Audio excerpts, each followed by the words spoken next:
Greetings, book lovers everywhere, and welcome back to Eat Train Talks. I'm a 12-year literacy advocate, podcast host, and booktuber, and I hope you'll find yourself learning new facts and figures and escaping into magical book adventures today. And now, it's time to talk with someone amazing. And today, my guest author has a number of books sitting on my bookshelf.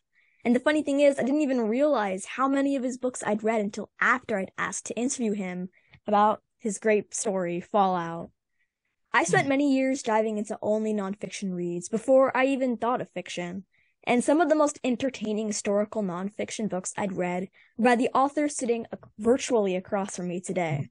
From nonfiction to graphic novels like the Rabbi Harvey series, and a lot more, I'm so honored to introduce my guest, 3-time National Book Award finalist, an Edwards Award winner, and a Newbery honor, to name just a few awards he's received. Issues that matter and Matt's heard.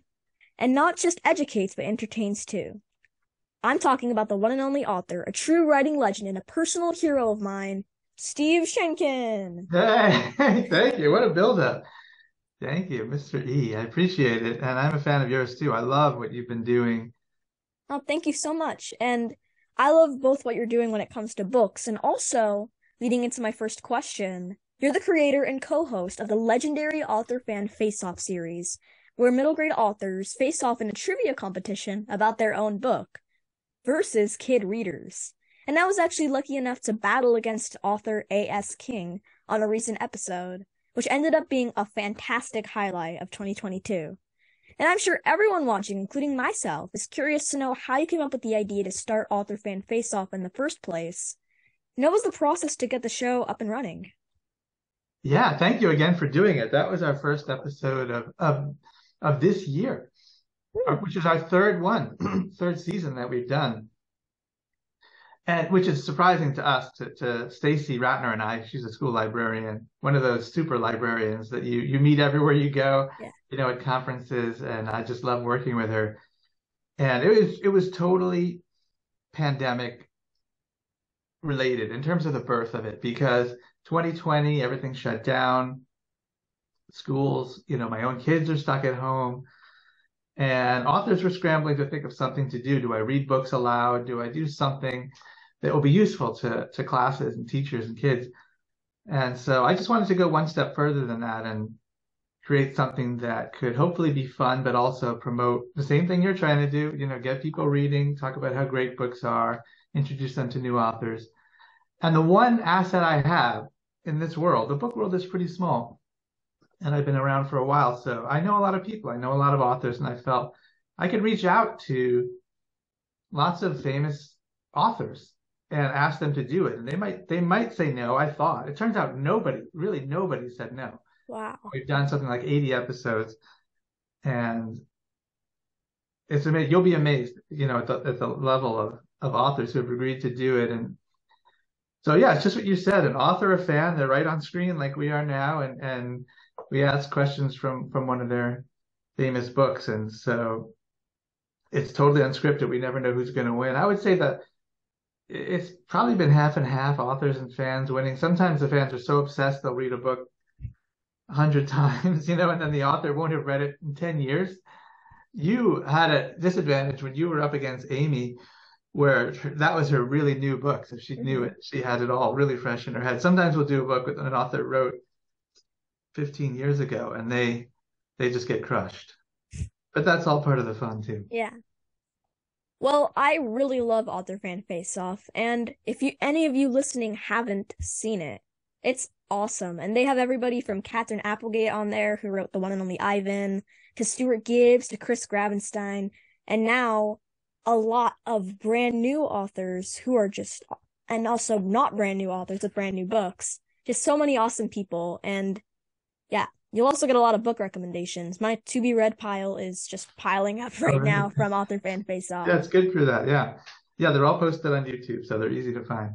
And they also have a great outro, Author Fan Face Off. Yeah, that's my niece. So my brother's very talented daughter, Alex, who writes really serious songs too. But I said, "Can you please do it?" And in 10 seconds, she just recorded that into her phone and said, "Here, take that." Well, it certainly is a great way to end a great show. And while preparing for our chat, I read that you once wrote for an educational publishing company. I was like, whoa, this guy's really interesting. And you actually started with editing. And once the editors realized you were a talented writer, you were hired on as a full-time writer. And were you a history fan even before working in educational publishing? And I also read that since you wrote history textbooks, which is also like, wow, what was it that compelled you to take the leap from writing history textbooks to writing your own middle grade entertaining nonfiction? Yeah, that's a big question, but it all basically I could cover the first half of my life just in that question alone because yeah, I always liked history, but I didn't know it. So I loved reading historical fiction because I just thought, well, a pirate story, Wild West story. Of course, I'm going to love these adventure, mystery, thriller type stories. And they were all based on research, on the kind of thing that I do now for a living. But I didn't know that. I just thought they were great stories set in different times and places. So yeah, I was attracted to history.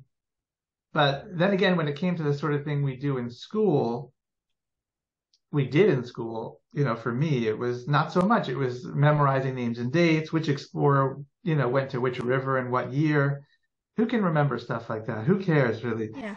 And you remember it long enough to put it on the test, and then you forget it. And so no, I didn't think I liked history. And then fast forward many years, I really wanted to be a writer, and I tried a lot of different things. I'm sure we'll talk about comics and movies and all that stuff. And and I did get this job writing for a textbook company, which was kind of a joke because now am I going to be the one writing those boring sections about an explorer sailing on the Mississippi River in 15 whatever, and I didn't want to be. So I really tried very hard to put in what I thought were funny, surprising, gross, mysterious, complicated, compelling parts of the story, the stuff that gets left out of the boring history books. And they would never let me put it in. And now I'm summarizing 10 years in 1 minute, but I tried over and over again to put that kind of stuff in. And they never would let me. And so I just got so frustrated. I really had to that point hadn't thought about becoming I'm going to be a nonfiction writer, I just hadn't thought about that until I started collecting so many stories that I just couldn't help it. I just said, I can't just leave this stuff in a drawer for any longer. I have to try and write these books myself. I'm just curious, what techniques do you do now to generate and store writing inspirations? So even physically, like writing things down, where to keep it, I'm still pretty old-fashioned 20th century. It's not a coincidence that I could reach out my hand and touch 4 or 5 different notebooks, with this is just your classic composition book, but if I have ideas, I still find this is the quickest way for me to write them down, and I could put in little drawings or sketches or whatever. And that goes for index cards. There's always tons of these cards lying around my office where I'm jotting down things. When I actually get to writing, well, even before that, when I'm researching, all right, I know I want to research this particular story, let's say this particular spy story, whatever it is. Then I'll as I'm reading, I'll usually type up my notes into just a simple Word file because I find then that it's just easier to search. That file can get really big. It can get to be a couple hundred pages, but it's much easier to search than the old notebook. Yeah. And so it's a combination of everything, but eventually everything winds up, hopefully, in one digital file, one file that I can then access from any different computer and search and cut and paste things from if there are certain quotes I know I want to use. So it's still a combination of old-fashioned handwriting and computer, but not the most sophisticated way to do it. I mean, there are writers who use these programs that they're constantly telling me about, oh, this will organize it for you and help you. And Yeah. I don't feel I need it. Yeah, it just sounds like more complicated than it's worth.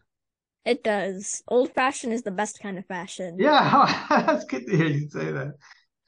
And speaking of all the cutting and pasting, you have a bomb graphic novel coming out on January 24th, which I cannot wait to read. And I'm just really curious, what's the process like when, because you're not you're doing the drawing, you have your own artist, and Is there like information for that you would leave out from a graphic novel manuscript compared to a a no, non-picture novel Yeah, script?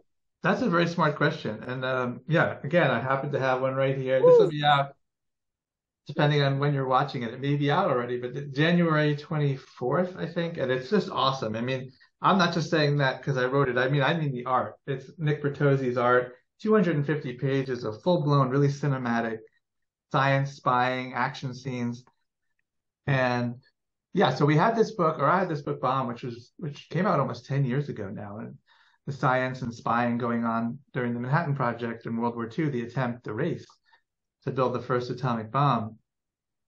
And yeah, to adapt that to a script, it's very much like, well, comics are very much like movies, and writing for comics is very much like writing a screenplay for a television or a film. And because you just picture it, I mean, the panel is like the screen, and you're seeing something like I'm seeing you. I could put a word bubble right next to your head, and that would be a comic. And that's essentially what writing a script is panel one, we see this, and you're saying this. Panel two, you see me, and I'm saying this.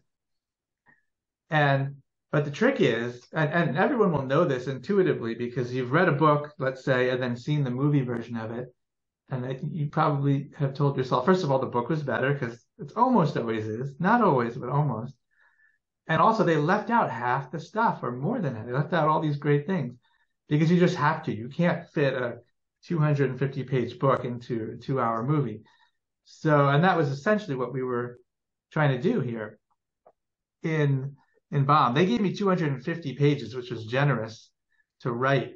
When you're writing a script, the general rule of thumb is 1 page equals 1 minute of screen time. So this is a really long movie, Yeah. but still I had to cut out half the story. If you read the narrative nonfiction Bomb and then read the graphic novel, you'll see what I mean. I mean, it's really concentrated. And so I didn't just do a straight adaptation. I had to take what I thought were the key storylines and key scenes and then kind of rearrange and refine them into what felt more like the pacing of a film. That is really interesting. And speaking of screenplays, I know that you have some experience in dabbling in that sort of field. So, after your brother Ari graduated college, you and him moved together, and you, well, you worked on screenplays That's for right. little short films, and that I found that like really interesting, from historical comedies and like from the Civil War times. It was just you're a really interesting guy. There's a lot of stuff to your backstory That's that I nice of just you to had to ask say. about. That's nice of you to say. It may also just be that I had a lot of time to try lots of different things, Yeah. which I highly recommend. But yeah, you've done your homework. So yeah, after college, I moved to DC. I'm almost 3 years older than my brother Ari, but we grew up writing together, and that was our main thing. We said we're going to be filmmakers together, and we used to write comedy sketches, and we videotaped them. Now we're going way back. And have you ever even seen a VHS tape? Do you know what I mean? I Videotape. have. I watched like some adaptations on TV about like t the 80s. Yeah, Like right. they talk about a like there's one the Goldbergs, it's like a family from the 80s, so like I learned some of these 80s terms that none of my friends really know. That's right. Most people wouldn't know. But yeah, we're talking about the 80s. So we videotaped these, like comedy routines, little comedy sketches that and we were mostly writers. We were not good actors. He's a little better than I am, but we're both pretty bad. So I thought, oh, it would be really fun to dig those out and show them at schools when I give talks at schools, mostly at middle schools, and that can be a tough audience. Yeah. So let me embarrass myself and win them over, break the ice. And but then I watched them and I said, that's going too far. They're too embarrassing. And There's even a point for yeah, adults where it gets too embarrassing. exactly. The acting is just too bad. The writing is pretty funny in places. And we sort of sensed that. We said we're going to be writers. So yeah, going ahead now into the 90s now, when he graduated from college, we moved together to Austin, Texas, and because that was a really hotbed of independent film. And so let's just live as cheaply as we can and write some screenplays and try to make a movie. And that little section of my life ended with us we actually did make a film, a feature Wow. film called A More Perfect Union. It was a political satire comedy, and we finished the whole thing, hour and a half movie on a really shoestring budget. And you could go to YouTube later and look it up, and you'll see a trailer, and hopefully you'll see that there's a good idea there, along with lots of rookie mistakes. We didn't actually know how to make a movie. We had good acting, good music. Some of the film work the cinematography is quite good, and there are good elements of it. Some of the jokes work, some don't. Just what you'd expect as you're trying your Yeah. first movie. It was not super well received. In fact, this I do show at my talks. I show the first review it ever got in this newspaper called the Austin Chronicle, Oh boy. which is where people go to get their, what movie should we see? That, the arts news for the city.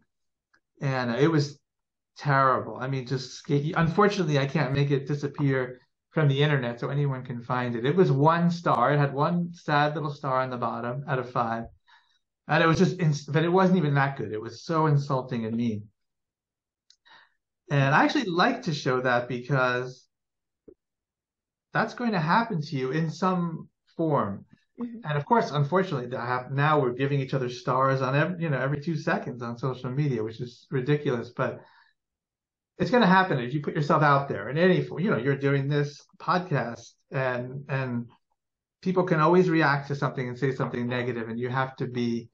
It's okay if it hurts. That's natural, but you have to be able to get past it too. And so I do like to show it in schools and say, hey, this was very embarrassing at the time, but it was not the end of the world. It certainly was not the end of the world for you, and you have done a lot more since then. And I will look up that trailer after this interview Oh because yeah, I sure. really want to check it out. And I love a film where there's some good jokes here and there, kind of like a Thor movie. Okay, good. So I'll definitely check that out. You all should also check it out. And speaking of, really awesome and intriguing things that Steve does and did, I read that last summer you set off on quite a journey. On social media, I saw that you traveled on a 6-day trek from Auschwitz-Birkenau. I hope I'm pronouncing that right. To Slovakia, following the route of 2 Slovak Jews who escaped in 1944 and impossibly made it home and gave the first eyewitness accounts of what was happening in the Nazi camps. That's just so extraordinary. And I had family members who moved to the US to escape the Holocaust. And I had family that didn't escape. So I just found it extremely inspiring and just wow factor that you took that journey. And would you mind sharing what inspired you to take such a meaningful and important trek and talk a bit about the experience? Yeah, I mean that's such a change of pace from making this silly Yeah. comedy, but I like doing that. I love that aspect of writing that you can switch gears Mm-hmm. so dramatically. And yeah, so the basic story that I'm telling in this upcoming book, which will be called Impossible Escape, and it'll be out in the fall of this. Now I can say this year, 23. It's about these two young. I really focus on one of them. He was a teenager when he got sent to Auschwitz, this dreaded Nazi killing center in southern Poland. And from the moment he was captured, he thought only of escaping, which was, as we say in the title, it was impossible. There was no way to get out of this place. And even if you did, you're in Nazi occupied Poland, and it's going to be impossible to travel. You'll be arrested in 2 seconds as soon as you show your face outside. And so this is the true story of how he did it. And the trek I went on this summer was a recreation of, in a sense, of the march that he and his fellow prisoner and friend took when they got out of the camp. That's one major achievement, which was mind blowing that they were able to do it, and brilliant how they did it. Once they're out, there was still 50, 60 miles or so from the border of Slovakia where they were from. Not that they would be safe in Slovakia as Jews, because Nazis controlled almost all of Europe at that point, but they would be safer. Could at least blend in, and they might have some friends they could hide with, as opposed to in Poland. So their objective was to make it to the border. But again, like we said, they can't travel on roads. They can't travel by day at all. They have no money, no food. Their heads are shaved. They have tattoos on their arms from being in this prison. Anything will give them away. They have foreign accents to people in Poland. And so what we did was nothing like obviously what they did, but what we did was over 6 days follow the route. At least we could follow the geography of the route that they took. And even marching during the day on roads and paths, it was intense and exhausting. A lot of it is mostly mountains. And it was just such a powerful experience. I too, like you said, my both branches of my family are Jewish from that part of what was sometimes Poland, sometimes Russia in those days. And so there's that connection too. But just being there, seeing the geography, reading aloud from their accounts, both of the young men who escaped wrote books about it, which was great for us as researchers. It was really unlike anything that I've ever experienced. Wow. That must have been such a, I guess there's like no words to describe that, the emotions you must have felt, and also the physically it must have been extremely hard and emotionally. But you must be so proud of yourself for doing it. I'm glad I did it. Yeah. Obviously it was canceled the year before because of COVID, and now, I'm all geared up to do it. And there was a war right next door. They're still going on, obviously, in Ukraine. So it was really unclear if it was even going to happen. But I was determined, if I'm going to write this story, I just have to do this. I have, first of all, to see the camp. That takes at least a day. It's a massive place, and that's incredibly draining to look at the enormity of Auschwitz-Birkenau and everything that happened there. But I think that it was physically exhausting. I think that almost saved me in a way because I was not in shape. I said, well, walking 30 kilometers a day, how hard can that be? You're walking, come on. And I was arrogantly unprepared for how exhausting it would be. And so I mostly was focusing on being in terrible pain as opposed to the emotional side of things, which I'm still processing, I think. So in a way, it kind of helped me because I would wake up those first couple of days. I can't remember. I haven't been that sore since like high school cross country. The first few days of practice in the fall, because the coach would always say, no, don't forget to run over the summer. Sure, we'll run. And then you get back and he sends you on 7 miles the first day. And then I remember the next day literally having to pull myself up the staircase in high school because I couldn't move my legs. And so it kind of reminded me of that, which was definitely it was just all a part of what, like you said, it was an unforgettable experience. Well, that's so admirable that you took that trip. And you've written so many influential and important nonfiction books, from Bomb to Fallout to Two Miserable Presidents and a lot more. How do you conduct research for your novels? Do you go online or search through books or kind of both? Yeah, definitely both. I mean, the Poland trip is extreme. I've been on other trips I've been to Los Alamos, and, I did a book called Lincoln's Grave Robbers. So I went to see where Lincoln was buried, things like that. Oh yeah, that's a cool one. It's a great book. It's so weird. But I can't always go everywhere. And so a lot of it is, I say this when I go to schools, and I mostly talk at middle schools, and I hope they believe me, is that my work is so similar to your work. It's just longer. Yeah. So I get an idea, and then I do what you would do. I go to the library, I get out a book, I do research, I take notes, I make an outline, first draft, revision. It's all exactly the same as what you guys are doing, and certainly what you will do as you get into high school and beyond.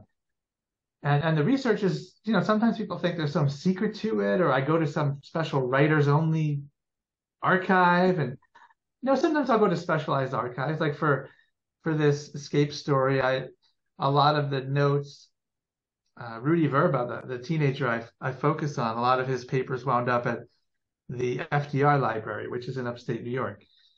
But anybody could go there. Maybe you wouldn't know to go. But once you know that it's there, you could make an appointment and go. And then it's just doing exactly what you already know how to do. You're reading and taking notes. And I call it kind of nerdy detective work, because that's what it is. You're looking like a detective for clues, not necessarily all the answers, but oh, that's interesting. And then you try to find out a little more about that. And maybe Yeah. that leads you to another clue and another clue. And so that's where the notes really come in, because, oh, I'd like this book only has one paragraph on, like for instance, in Bomb, I was researching that book, just doing old fashioned reading. And I was hundreds of pages into this book on the atomic bomb, and I came across a story of these Norwegian commandos who were trained in Great Britain and then parachuted back into occupied Norway and blew up stuff, factories the Germans were using to build their bombs or to do bomb research. And this was a major factor in the race to build the bomb. And yet Americans never learned that story, certainly not in a school class. Mm-hmm. And so when you come across a half a page on something, it's not enough. That's like a detective coming on oh, I got to talk to that guy. That he might have something interesting to say. And so, of course, you can look in the back of a good nonfiction book. Will have source notes, and you can see wonder where they got it from. And it'll usually lead you back to a primary source, somebody who was there, wrote a memoir about it, or did an oral history interview about it. But these are things anybody can do. It's just a matter of doing the reading and then following the parts that are most interesting to you to get more information. Well, I love that term, nerdy detective work. Yeah. I'm gonna call everything that I do now. Mom, it's nerdy detective work. Absolutely. Let me do my nerdy detective work. And I feel like being nerdy is cool in a way that it wasn't when I was a kid. I know it. I know that's true. And in those days, it was all, all about being an athlete and football player and all that. And I was proudly with my, my nerdy friends, doing our own thing. And we were fine with it, but it definitely wasn't cool. And I think things are coming around a little bit. Definitely. And like the 80s sounds a lot like the Breakfast Club. Like you have the jocks, the athletes, and the basket cases, the nerds, but now I feel like when someone calls me a nerd, it's like, thank you. Now Exactly. I'm gonna be an author like Steve Sheinkin. I'm glad you said that. Did you know, I don't know, have you ever read a book, this guy, an author named Tim Federle? He's probably best known for Better Nate Than Ever, which I think is top 5 best middle grade 100%. novels ever written. And he said, I just happened to watch him give a talk once, and he said to the kids, the things that make you weird in middle school are the things that will get you paid as an adult. And I said, that's it. Drop the mic. So, That's awesome. And Tim is so right about that. Yep. And this is kind of a question for not one specific book, but kind of for all the ones that you've written, from Lincoln's Grave Robbers to Fallout to Bomb. So, for instance, the Cold War was kind of a strategic battle between America and the Soviet Union, because nobody was actually attacking each other's land. It was more like every piece, there were like chess pieces in the world, and we were like the 2 players. So I'm just curious, what kind of strategic battle, per se, did you find the most interesting and fun to write? Oh, that's a good analogy. And chess is inevitable when you're talking about that. I think one of the tragic mistakes of the Cold War is that we, the US and the Soviets, really did see the world as a chessboard, as a game board, and these countries, Korea, Vietnam, Iran, Cuba, it's almost like they're pieces on the board instead of human beings. And we treated them that way, and it was tragic. But there's no doubt that people saw it that way and fought the Cold War that way.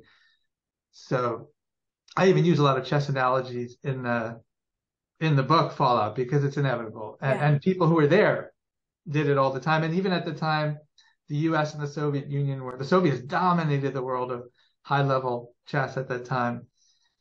And I don't know if are you a chess player at all? I am definitely a chess player. Oh, me too. That's cool.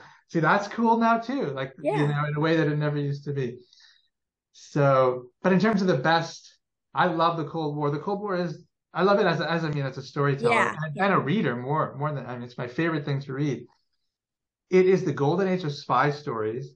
There's a reason why James Bond was invented and set in that era, because it's that spy versus spy, US versus Soviet, highest stakes in the world. and spy stories just don't work nearly as well in any other time or place, I found.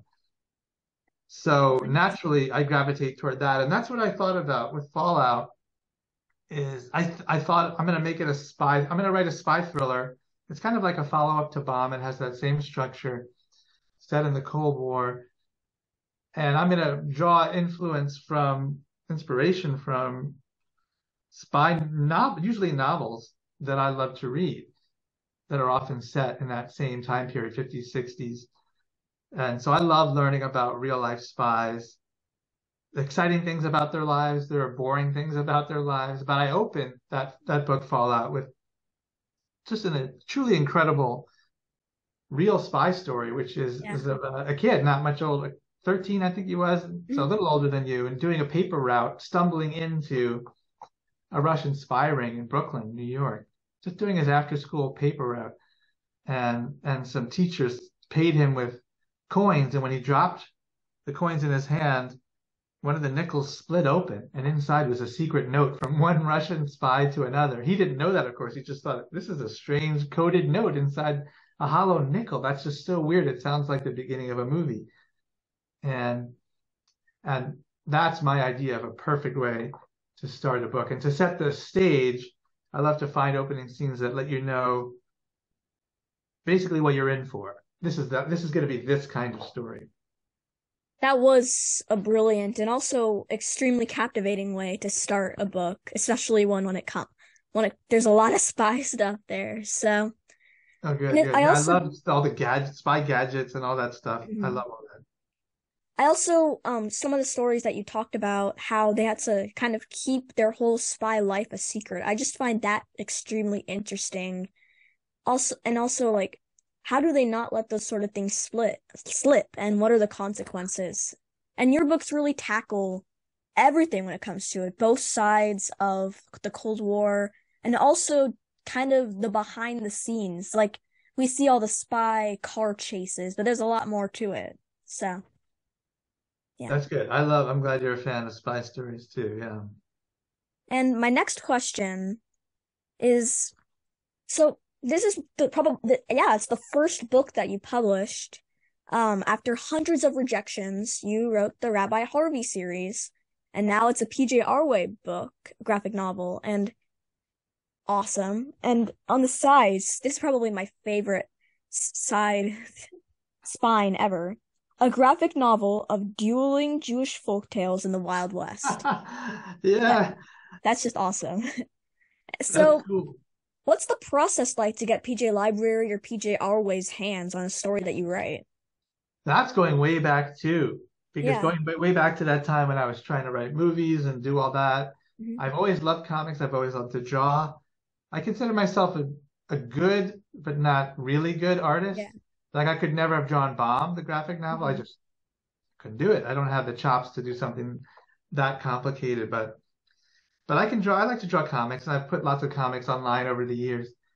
And with Rabbi Harvey, it was that subtitle kind of captures it. I wanted to do Jewish folk tales, but set them in the Wild West. It's just, I don't know why. It seemed like a funny idea to me. And it's very typical of an American Jewish kid. You would grow up with both those sets of folklore, Jewish and American. And I guess subconsciously that's where it came from. But I always love Jewish folk tales. I love how the smart people outwit the bad guys using these mental tricks. And I thought that would be great to make it as a rabbi, but he's also a sheriff, only he doesn't use a gun like in a Western. He just uses his wit and wisdom to foil the bad guys and solve problems. And so that was many years in the making. I was not exaggerating to say hundreds of rejections, but that spread over many years. You know, first of all, the idea is pretty weird. Yeah. To the mainstream, Jewish folk tales in the Wild West as a comic.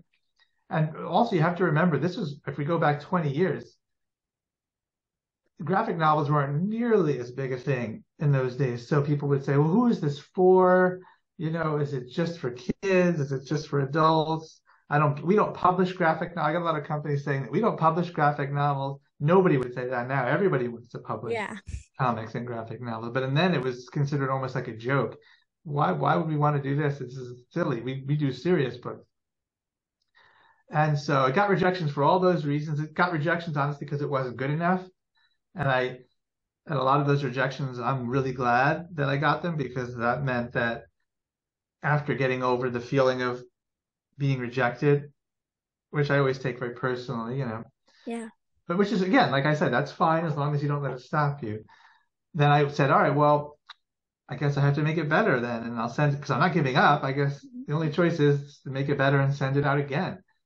And so I just did that over and over for many years and refined the best stories into the first book, which was called The Adventures of Rabbi Harvey.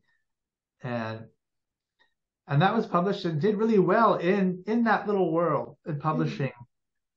It was sort of pigeonholed as a Jewish kids book.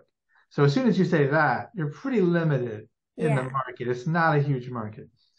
I really felt like it could have had a wider, and maybe still could have a wider appeal beyond that, because they're just funny stories with this Jewish wisdom and ethic that's pretty universal, really. And PJ, which is this great organization that sends books, Jewish books, to kids, and they've expanded not just picture books, but doing middle grade books too. And so they found it and really liked it. It had existed for a long time, but I think that they were looking for books that could appeal to kids your age and maybe a little younger. And I said, wow, this is great because it does exactly what we want. It's so obviously Jewish, and sometimes they have to push, the definition is sometimes hard to define. What makes a book Jewish? In this case, you don't have to worry. It's obviously about a Jewish character with these Jewish teachings in it. And so they liked that. And I think it became one of their most popular books. And I always intended, I did 3 of them, you have 2 there, and I always intended to just say, this will be my life. Now I'll just make more of this series. And I just got busy. It's a good thing. I mean, I got busy doing other things and I haven't gone back to them. I always stay in my mind, of course it's not done. I'm going to go back and do more. So hopefully I will. Well, I love the Rabbi Harvey series. It's certainly a great one. And thank you. My plan is to so I have 2 of them. I know you have 3 in the series, so I really want to get that. The first, you have the second and third one, I can see. Oh, yeah. They're just short, they're short stories, so you can read them in any order. And PJ Library is awesome. That's just a little bit of, totally awesome. They have PJ Library, PJ Arway. They also have a publisher now, PJ Publishing. They have a lot. So great. And my next question is one that I ask every single person I interview. If you could be or meet any literary character, it could be your favorite author or your favorite character in any book, or maybe it could be someone who you featured in one of your own books. Who would it be and why? Yeah, wow, that is a tough one. I've thought about that over the years, and probably the answer's changed a lot. On any given day, it might change again. But you said it. I'll come back to one of my own books. The first narrative nonfiction book that I wrote was about Benedict Arnold. It was called The Notorious Benedict Arnold, and he was famous for being a traitor in the American Revolution. I would say that name is synonymous with treason. I mean, people say that name when they want to give an example of a traitor, because he was that. But he was also this great American hero first. And I still think is probably, I was going to say it's my favorite story that I've written. That's so hard to say because you can tell that I love to jump around into like different kinds of stories, but it's just nonstop, over the top action adventure, loose cannon action hero, kind of someone you'd see in a movie, but 200 years before movies were invented. And everybody has a different take on him. Some people even defend him. I don't do that, but I do think he's a complicated guy, and I would love to meet him. I'm not saying I would get along. I think he was a tough guy to get along with, very overbearing, arrogant, always look at me kind of a character. But I feel like I could get a better sense of him if I could just see him have dinner, with his wife or with some of the other soldiers, something like that. Just spend a day following him around. I just think that would be endlessly fascinating. That would be extremely fascinating. And now I need to, whenever someone calls me a traitor, I'm gonna start saying, I'm not a Benedict Arnold. So, Absolutely. Yeah. and everybody, this is now the final question, and I'm very sad about that because it's been such a fun interview. So with the new year upon us, I'm asking everyone I interview in January, do you have any New Year's resolutions? Oh yeah. Specifically, no. I mean, Yeah. I'll think of, I mean that in the sense that I didn't specifically sit down on the 31st, and say, here's what I'm going to do. And I have done that before, and it's been helpful at times, at other times I've totally ignored them. But, but I think about it abstractly and think, all right, it's kind of almost a time to refocus on what's important and what you want to do. And what I come back to is try, I guess I put it like this, try not to be too hard on myself. Yeah. I know myself much better now than I did when I was your age, obviously. And that's one of the good things about getting older. So you kind of learn your strengths and weaknesses. And what I try to tell myself, and this is in the form of sort of a resolution, is that you have to accept both at the same time. You can't say, well, it's great that I have this creativity and that I'm sensitive and all these things, but I wish it didn't come with this and this and this. You can't say it all comes together. So, like I said, if I get a rejection, I get very upset about it. But that's part of it. If I try to write one day and it's frustrating and I don't get anything good done, I get really down about it and it affects me for the rest of the night and I'm in a lousy mood until I can get back to work the next day. And the next day is usually better. And so I've realized now, and I'll make this my official resolution since we're talking, that I should accept that, Mm-hmm. and not take it so hard and say, all right, that's just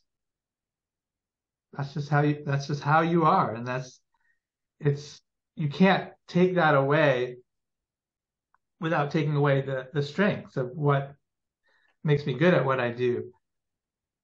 And that's just something that took me a long time to figure out. So I'm going to call that my resolution, is to be more accepting of not just the strengths, but the weaknesses on an everyday, a really practical everyday way. That is such a great resolution. And everybody, my guest today has been the extraordinary Steve Sheinkin, and you all need to check out Author Fan Face Off, read his books. They're awesome. You'll learn a lot, and you're also going to be extremely entertained. Not only are his books just great, but they also make nonfiction and learning super duper fun. And Steve, thank you so much for joining me today. And also, I don't know if you can share this, but who is your next Author Fan Face-Off guest? Oh, thank you, E-Train. Yeah, I don't think I know yet. I got the bomb graphic novel that's going to be my focus for the next few weeks. It's coming out on the 24th, and then I'm going to do a couple weeks of events going around, not the whole country, but lots of different cities doing events. So I haven't booked any Author Fan Face-Offs until after that, and I'm not sure. I know we have a bunch of people write in and send us requests. Can I face off against? And it's often, like the Wimpy Kid or something that we may not realistically be able to make happen. But if you see this and you think you might want to be on the show, feel free to contact me with requests. Or if you think you have an author you'd love to see who we haven't featured already, let me know, because we're open for the second half of the school year. We'll be open to suggestions. Woo. And everybody, if you are an author watching, I think you're gonna love Author Fan Face Off, and maybe one day you might be on there too. One day, who knows? So yeah, Steve, you are a book hero, and all of you watching and listening, read his books. They are truly epic. They're epic tales, and they're just amazing. I'm saying it a lot, but it's reigns true each time. And you can follow Steve on Twitter. It's at his name, at Steve Sheinkin. Yeah. And Author Fan Face Off on YouTube. The link is in the description. And you can also find all of his books. He talks about them on his website, and also Bomb graphic novel. Remember, coming out January 24th. I can't wait to read it, and I'm sure you will love it as well. And yeah, just keep on reading, everybody. Stay safe. Happy New Year. And yeah, read Steve's books. Thank you.